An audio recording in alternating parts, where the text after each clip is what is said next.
Science teacher. सी आज हम लोग डिस्कस करने वाले हैं 9th क्लास का फर्स्ट टॉपिक, जो कि आपको इस एक वीडियो में पूरा चैप्टर समझ में आ जाएगा, क्योंकि ये chapter one of the easiest chapter है। इसे समझने के लिए आपको थोड़ा सा बस कंसेप्ट समझना होगा, जो कि आप 6-7 क्लास से पढ़ते आ रहे हो, एंड इस चैप्टर से आने वाले सारे के सारे क्वेश्चन को आप एग्जाम में करेक्ट करके उनके मार्क्स गेन कर पाओगे। तो हम पहले इस चैप्टर में स्टार्ट करते हैं बेटा। Physical nature of matter means उसके फिजिकल प्रॉपर्टी क्या होती है। हमें पता है कि अगर हम किसी भी चीज की बात करें तो वो छोटे छोटे पार्टिकल से मिलके बने होते हैं। Means if we are talking about the matter, तो जितने भी मैटर हम लोग देखते हैं वो छोटे छोटे पार्टिकल से मिलके बने होते हैं। लाइक हम वुड की बात कर लें या फिर हम आइस की बात कर लें, किसी भी चीज की, ठीक है। एंड वो पार्टिकल्स इतने स्मॉल होते हैं कि हम उन्हें देख नहीं पाते। मीन्स सबके सब हमारे पास में स्मॉल पार्टिकल से मिलके बने होते हैं और दे आर वेरी स्मॉल। क्या होते हैं वो? बहुत ही छोटे होते हैं। अब हम बात कर लेते हैं कि उनके कैरेक्टरिस्टिक्स क्या है। किन कैरेक्टरिस्टिक्स के बेसिस पे हम लोगों ने डिफरेंट मेटल्स रखे हुए हैं according to their physical appearance. हमें पता है कि अगर हम बात करते हैं किसी टेबल की, तो वो हमारे पास में सॉलिड है, किसी वाटर की, जूस की, तो वो लिक्विड स्टेट में है। अगर हम बात कर लेते हैं एयर की, तो वो गैसियस फॉर्म में है। तो अब यहीं पे हम लोग इसको समझ लेते हैं। लाइक पहले हम बात कर लेते हैं उनके स्पेस के बेसिस पे। जिनके बीच में स्पेस ज्यादा होगा वो गैस के स्टेट में आएंगे, जिनके बीच में space as compare to gas कम होगा वो लिक्विड स्टेट में आएंगे, और जिनमें गैप उससे भी कम होगा वो सॉलिड स्टेट में आएंगे। अब हम बात कर लेंगे उनकी मूवमेंट पे। मूवमेंट क्या होता है? लाइक अगर मैंने अभी आपको बताया कि गैस के स्टेट में पार्टिकल्स बहुत दूर दूर होते हैं, तो मीन्स वहां पे पार्टिकल्स की मूवमेंट ज्यादा होगी as compare to solid and liquid. But if we are talking about the solid particles, तो वहां पे तो स्पेस है ही नहीं, तो पार्टिकल्स की मूवमेंट बहुत ही ज्यादा कम होगी as compare to liquid and gas. और जो लिक्विड की बात करें तो उनकी बीच की स्टेट होगी सॉलिड से ज्यादा और गैस से कम। अब हम इसके थर्ड कैरेक्टरिस्टिक्स की बात कर लेते हैं, that is force of attraction. यानी कि फोर्स ऑफ अट्रैक्शन किस स्टेट में ज्यादा होता है। यानी कि दो फ्रेंड हैं, वो स्कूल भी साथ गए हैं, बैठे भी साथ में, घर भी साथ में जा रहे हैं, तो यानी कि अगर वो हमेशा ही साथ में हैं, तो उनके बीच में फोर्स ऑफ अट्रैक्शन बहुत ज्यादा है। मींस सॉलिड में फोर्स ऑफ अट्रैक्शन ज्यादा होगा as compare to liquid and gas, और गैस में लीस्ट होगा as compare to solid and liquid. Means आपको यहाँ पे 3 कैरेक्टरिस्टिक समझ में आ गया होगा, space, movement and the force of attraction. इन तीनों के बेसिस पे हम लोग सॉलिड, लिक्विड एंड गैस को अलग अलग बेसिस पे कैरेक्टराइज करते हैं। हम एक छोटे से डायग्राम के बेसिस पे समझ लेते हैं। सी सॉलिड, लिक्विड एंड गैस। यहाँ पे देख लीजिए बच्चों, ये सॉलिड के पार्टिकल्स अरेंज थे आपके पास में, एंड यहाँ पे आपके पास में ये लिक्विड है, और ये आपके पास में गैस है। तो यहाँ पे इनके बीच में स्पेस नहीं है। मीन्स इनके बीच में फोर्स ऑफ अट्रैक्शन ज्यादा होगा और मूवमेंट कम होगी।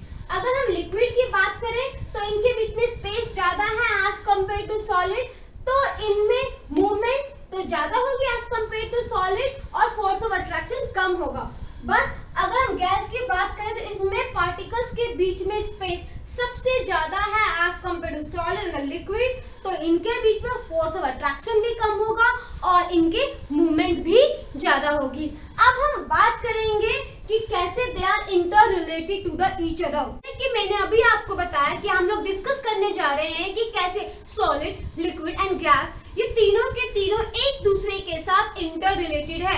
एग्जाम में इस पे क्वेश्चन आता है कि how they are interrelated to each other, या टेम्परेचर और कूलिंग का इनके स्टेज पे क्या इफेक्ट होता है, या क्या हम इसे one state to another state change कर सकते हैं। तो इसी क्वेश्चन को हम डिस्कस करने जा रहे हैं with the help of the रे डायग्राम। तो बच्चों मैंने यहाँ पे लिख दिया सॉलिड, यहाँ पे लिखा मैंने लिक्विड, एंड यहाँ पे लिखा मैंने गैस। इन सबको मैंने एक बॉक्स में कवर कर दिया। ठीक है।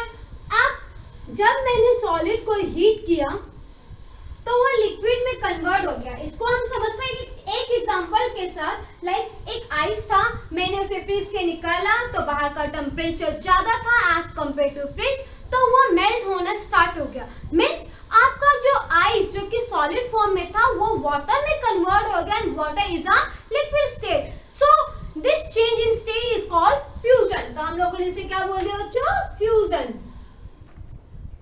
अब मेरे पास में कुछ वाटर था बकेट में, ठीक है। अब मैंने उसे किसी कंटेनर में डाल के वापस से मैंने हीट किया। अब वो बॉईल होना स्टार्ट हो गया एंड उसमें से वाटर वेपर निकलने स्टार्ट हो गए। तो मींस अब जो आपके पास में लिक्विड था वो गैसियस स्टेट में चेंज हो गया है।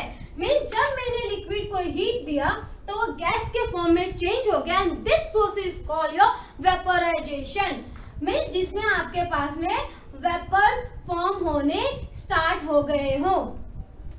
अब हम बात करते हैं इसके रिवर्स की। रिवर्स में हम इसको कूल करेंगे क्योंकि अभी हम लोगों ने इसे हीट सप्लाई किया था। अब हम इसे कूलिंग के बाद इस पूरे प्रोसेस को रिवर्स में लाएंगे। लाइक जब हम लोगों ने गैस को ठंडा किया तो वो लिक्विड फॉर्म में आ गया। कैसे? लाइक एक कंटेनर था, आप लोगों ने उसे हीट किया, हीट करने के बाद उसको हम लोगों ने ढक रखा था। तो कुछ एक टाइम बाद देखेंगे तो हमें उसपे वाटर के मॉलिक्यूल्स दिखाई देंगे। वो वाटर मॉलिक्यूल्स क्या थे? जो वाटर वेपर बने तो वो वापस से कंडेंस मीन जैसे ही टेम्परेचर कम हुआ तो वो वाटर के फॉर्म में कन्वर्ट होना स्टार्ट हो गया। So this process called the condensation. तो हम लोगों ने लिख दिया बेटा कंडेंसेशन। एंड ये क्यों हुआ? क्योंकि हम लोगों ने इसे कूल किया। अब मैंने लिक्विड लिया और लिक्विड को मैंने फ्रीजर में रख दिया फ्रीज होने के लिए। तो वो वाटर में वापस से आपके पास में किस फॉर्म में कन्वर्ट हो गया? सॉलिड फॉर्म में। तो हम लोगों ने इसे क्या बोल दिया? सॉलिडिफिकेशन। क्या बोला? सॉलिडिफिकेशन। अब हम बात करते हैं कि मम्मी लोग क्या करते हैं घर में कि कपड़ों में कीड़े ना लगे इसके लिए नेफ्थलीन की गोलियां जो होते हैं वो रख देते हैं। अब कुछ टाइम बाद जब हम देखते हैं तो वहां पे वो गोलियां हमें मिलती ही नहीं है। वो गोलियां कहाँ गई? एक्चुअली वो सॉलिड स्टेट से डायरेक्ट गैसियस स्टेट में चेंज हो जाती हैं। तो उस प्रोसेस को हम लोग बोल देते हैं सब्लिमेशन। सब्लिमेशन में बेटा आपके पास में कोई भी सॉलिड डायरेक्ट गैसियस फॉर्म में कन्वर्ट हो जाता है या कोई भी गैस आपके पास में डायरेक्ट सॉलिड फॉर्म में कन्वर्ट हो जाता है। सो इस फ्लो चार्ट के बेसिस पे हम लोग कह सकते हैं कि solid, liquid and gas all are interrelated to each other. अगर हम इसमें इंक्रीज इन टेम्परेचर करें या डिक्रीज इन टेम्परेचर करें तो इनके स्टेट चेंज हो जाते हैं। अब सॉलिड से हम लिक्विड भी जा सकते हैं, सॉलिड से गैस भी जा सकते हैं, gas to liquid and liquid to gas. And if you are talking about कि हम सॉलिड से गैस जा सकते हैं तो हाँ हम जा सकते हैं। अब बच्चों हम लोग डिस्कस करते हैं टेम्परेचर का कि कैसे सेल्सियस और केल्विन में उसे कन्वर्ट किया जाता है। मींस अगर हमें सेल्सियस से केल्विन में जाना हो तो हम क्या करेंगे? 273 ऐड करेंगे, ठीक है। लाइक मैंने कहा मेरे पास टेम्परेचर है 100 डिग्री सेल्सियस में, तो ये केल्विन में क्या होगा?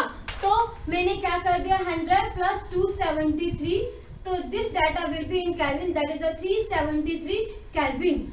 एंड अगर मैं बात करूं कि मेरे पास टेम्परेचर केल्विन में गिवन है and we want that temperature in Celsius, तो उसमें से मैं क्या करूंगी? 273 को माइनस कर दूंगी, ठीक है। सेम डाटा ले लेते हैं बेटा, 373 माइनस 273 आ गया आपके पास में 100 डिग्री सेल्सियस, ठीक है। तो आपको समझ में आ गया होगा कि जब हम डिग्री सेल्सियस से केल्विन में जाते हैं तो 273 हम लोग ऐड करते हैं एंड जब केल्विन से सेल्सियस में जाते हैं तो हम 273 को सब्ट्रैक्ट करते हैं। इसके बाद हम डिस्कस करेंगे दो टॉपिक, एक था लेटेंट हीट ऑफ फ्यूजन और एक है लेटेंट हीट ऑफ वेपोराइजेशन। इसको हम समझते हैं with the help of an example. See अगर मैं बात करूं कि आइस था, आइस को मैंने बाहर निकाला तो जिस भी कंटेनर में था उसमें आइस भी था एंड वाटर भी था। अगर मैंने टेम्परेचर को मैंने मेजर किया with the help of the thermometer तो वो 0 डिग्री सेल्सियस ही आया। यहाँ तो फिर क्वेश्चन आ गया ब्रेन में कि यहाँ पे लिक्विड भी है तो 0 डिग्री सेल्सियस क्यों आ रहा है? इसके पास वो टेम्परेचर ज्यादा होना चाहिए ना, क्योंकि अब तो लिक्विड फॉर्म हो गया, बट टेम्परेचर ज्यादा नहीं है। तो ऐसा क्यों हुआ?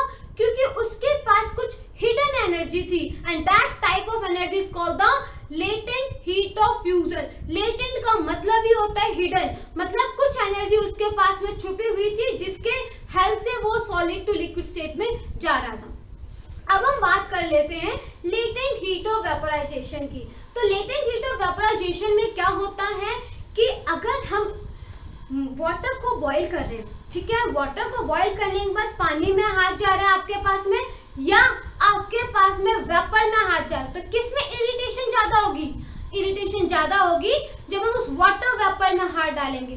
क्यों होगी? क्योंकि उसके पास में लेटेंट हीट है, and that kind of latent heat is called the latent heat of vaporisation. तो आपको आई होप समझ में आ गया होगा कि सेल्सियस टू केल्विन कैसे जाना है, केल्विन टू सेल्सियस कैसे जाना है, लेटेंट हीट ऑफ फ्यूजन क्या होता है, and latent heat of vaporisation क्या होता है। अब हम डिस्कस करेंगे इवापोरेशन को एंड उसके इफेक्ट को। तो इवापोरेशन क्या होता है बच्चों आपके पास में? इवापोरेशन होता है आपके पास में जब हमारे पास में जो वाटर है वो कन्वर्ट हो जाता है वेपर फॉर्म में, तो that process called the evaporation. ठीक है, अब इसके जो फैक्टर्स थे वो फैक्टर्स क्या होते हैं आपके पास में? Like temperature. अगर टेम्परेचर ज्यादा है तो वाटर इजीली वेपर फॉर्म में कन्वर्ट हो जाएगा, मींस टेम्परेचर के कारण इवापोरेशन की रेट ज्यादा होगी। एंड मैं बात करूं विंड स्पीड की, तो हवा तेज चल रही है, सूरज नहीं है लेकिन हवा तेज चल रही है, तो भी आपके पास में कपड़ा जल्दी सूख जाएगा। थर्ड फैक्टर हो जाएगा इसका सरफेस एरिया, मींस एक आप ग्लास में पानी लो और एक आप कंटेनर में पानी लो, दोनों को आप हीट करो,